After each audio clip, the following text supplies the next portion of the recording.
শুভ দুপুর বন্ধুরা। আজকের দুপুরের মেনু নিয়ে তোমার সঙ্গে চলে এসেছি। সবসময় তো ফটো দেই, বিয়ে দেই, ভিডিও দেওয়া হয় না, তাই ক্যামেরা করার লোক থাকে না, তাই করি নি। আজকের একটু ক্যামেরা করে দিচ্ছে। এই যে দেখো দুপুরে আর নিরামিষ মেনু বন্ধুরা।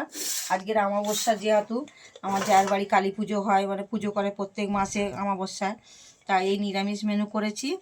এই যে দেখো ভাত, এই বেগুন ভাজা দিয়েই আগে একটু হোক, এই বেগুন ভাত নিয়ে নিলাম। এই যে বেগুন ভাজা করেছি, বিট গাজর ভেজেছি বন্ধুরা, আর এই যে অনেকটা দেখে বিট গাজর ভাজা, আর এই যে ডাল আলু সিদ্ধ। এই দুপুরের মেনু বন্ধুরা, নিরামিষ নাল থালি। কেমন হচ্ছে? এই যে পাঁপড়টা আনা হয়নি, এই পাঁপড় আছে, পাঁপড়টা আনা হলো না বন্ধুরা। এই দুপুরের মেনু কেমন হয়েছে একটু লাইক কমেন্ট করো বন্ধুরা, পাশে থেকো। শুভ দুপুরের শুভেচ্ছা রইল, সকলকে ভালোবাসা দিয়ে সবাই সবার পাশে থাকবে বন্ধুরা। শুভ দুপুর। কেমন হয়েছে আগে?